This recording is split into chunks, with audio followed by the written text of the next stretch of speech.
कभी किसी मूर्ति में आपने चेतना देखा है? श्री रामकृष्ण परमहंस ने देखा था। तभी तो विवेकानंद जी ने जब उनसे पूछा कि क्या तुमने ईश्वर को देखा है, तो उन्होंने जवाब दिया कि हाँ, मैंने देखा है ईश्वर को बिल्कुल उसी स्पष्टता से जिस स्पष्टता से मैं तुम्हें देख रहा हूं। नमस्कार, मैं गजेंद्र।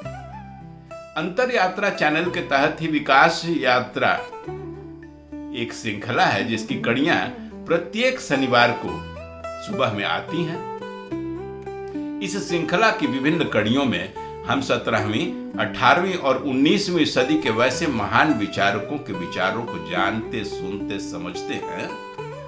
आज के प्रसंग में उनकी प्रासंगिकता पर भी चर्चा करते हैं, जिन्होंने आधुनिक युग के पूरे सोच प्रक्रिया को ही बदल डाला। आज इस श्रृंखला की 15वीं कड़ी है और इस 15वीं कड़ी में हम जानेंगे एक भारतीय संत और विचारक के विचार, श्री रामकृष्ण परमहंस। बंगाल में जन्म हुआ था उनका। 19वीं शताब्दी के बंगाल में जब समाज पश्चिमी प्रभाव और धार्मिक ठहराव के बीच झूल रहा था, एक साधारण से पुजारी ने ईश्वर से प्रत्यक्ष संवाद का दावा किया। श्री गदाधर चट्टोपाध्याय, जो बाद में श्री रामकृष्ण परमहंस बन गए। बचपन से ही इनका मन पूजा पाठ की गहराइयों में डूबा रहता था। वे कहते थे कि जिसे लोग मूर्ति समझते हैं, मुझे उसमें चेतना दिखाई देती है। श्री रामकृष्ण परमहंस जी के विचारों और योगदान को हम 8 भागों में बांटकर प्रस्तुत करते हैं।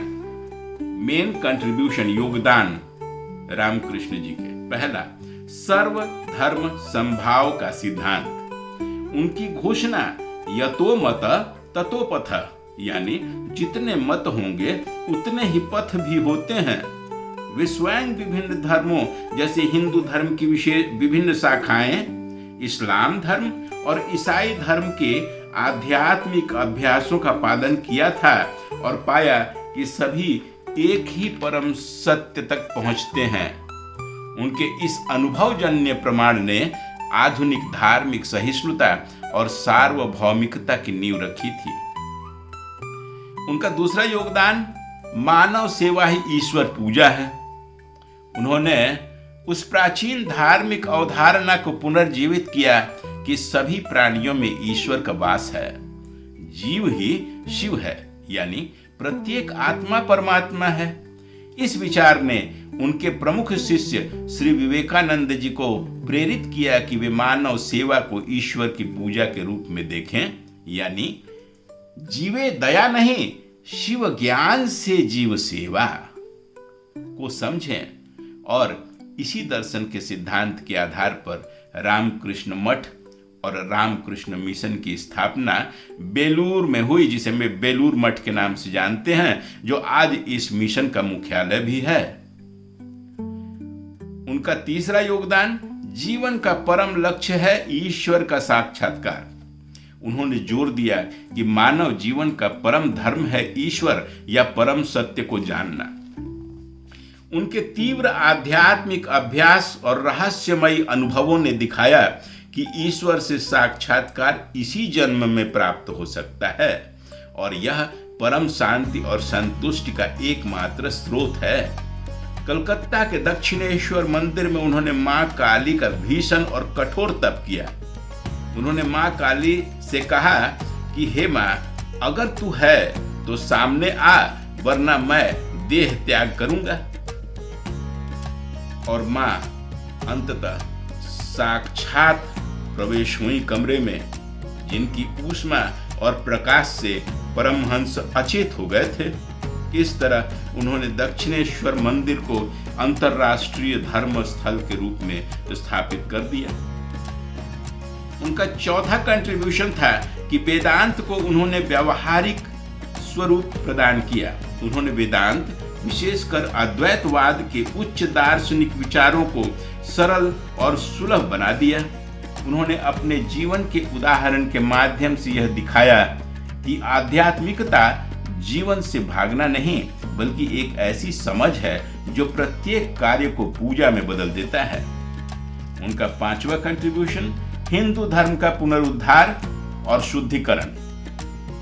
इस क्रम में उन्होंने तत्कालीन 19वीं शताब्दी में जब हिंदू धर्म में रूढ़िवादिता और अंधविश्वास घर कर गया था, रामकृष्ण ने सरल और शक्तिशाली उपदेशों से हिंदुत्व का पुनरुत्थान किया, अनावश्यक धार्मिक कर्मकांडों से जीवन को मुक्त किया और सच्चे समर्पण, पवित्रता और अनुभवजन्य ज्ञान पर ध्यान केंद्रित किया। उनका 6ठा कंट्रीब्यूशन, उनकी सबसे बड़ी विरासत तो उनके युवा शिष्य श्री विवेकानंद जी हैं, जिनको उन्होंने तैयार किया और उन्हें अपना पूरा आध्यात्मिक संदेश सौंपकर दुनिया भर में इसे फैलाने का कार्य सौंपा। विवेकानंद के प्रयासों से ही बाद में श्री कृष्ण मठ, रामकृष्ण मठ और रामकृष्ण आश्रम की स्थापना हुई और वेदांत के सार्वभौमिक संदेश को पश्चिम तक पहुंचाया गया। 7वें कंट्रीब्यूशन के रूप में यह स्पष्ट करना उचित होगा कि हालांकि उन्होंने कोई ग्रंथ नहीं लिखा, लेकिन उनके एक परम शिष्य श्री महेंद्रनाथ गुप्त ने बंगाली में उनके दैनिक वार्तालापों और कथानकों को संकलित कर रामकृष्ण कथामृत के नाम से एक पुस्तिका प्रकाशित कराई। यह पुस्तक उनके जीवन, विचार, उपदेशों का सबसे विश्वसनीय संकलन है, जिसने उनके संदेशों को दुनिया भर में फैलाया। और 8वां उनकी कृति, अपनी पत्नी मां शारदा देवी को विश्व माता के रूप में पूजा उन्होंने, षोडशी पूजा जिसे कहते हैं। यह घटना स्त्रीत्व और शक्ति के प्रति परम सम्मान का प्रतीक है। मां शारदा देवी स्वयं उनकी उत्तराधिकारी और रामकृष्ण आंदोलन की शक्ति बनी, जिसने विश्व को एक आदर्श दाम्पत्य का उदाहरण प्रस्तुत किया। रामकृष्ण कहते थे कि धर्म कोई किताब नहीं, यह तो आत्मा की जागृति है। उन्होंने सिखाया कि ईश्वर को पाने का मार्ग किसी मत, संप्रदाय या नियम से नहीं, बल्कि समर्पण और प्रेम से खुलता है। उन्होंने भक्ति को अंधश्रद्धा से निकालकर अनुभव का विज्ञान बना दिया। रामकृष्ण परमहंस की मृत्यु गले के कैंसर से हो गई थी 15 अगस्त 1886 में, परंतु उनकी चेतना और शिक्षा स्वामी विवेकानंद के रूप में पूरे विश्व ने सुना। रामकृष्ण का दर्शन 3 मुंह वाला था: प्रेम, अनुभव और अहंकार का त्याग। प्रेम ईश्वर की भाषा है, अनुभव ही धर्म का प्रमाण है और संसार और ईश्वर के बीच की दूरी है अहंकार। क्या आपने सुना?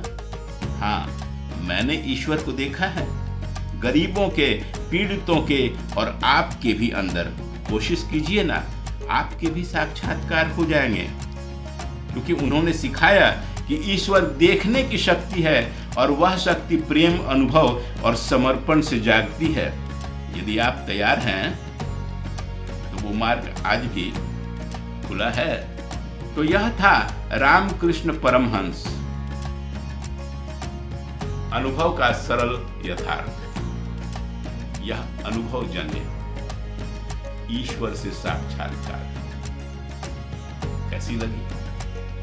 यह आज की रामकृष्ण परमहंस की सामान्य साधारण सी प्रस्तुति। यदि आपके दिल के अंदर के किसी तार को इसने झंकृत किया होगा तो शेयर कीजिए और लोगों को बताइए। धर्म कुएं के बेढ़क की तरह नहीं है, यह मानवता की पूजा है। आज के लिए इजाजत दिया जाए मित्रों। हम अंतर यात्रा की अगली प्रस्तुति में शीघ्र ही जल्द मिलेंगे। तब तक के लिए नमस्कार।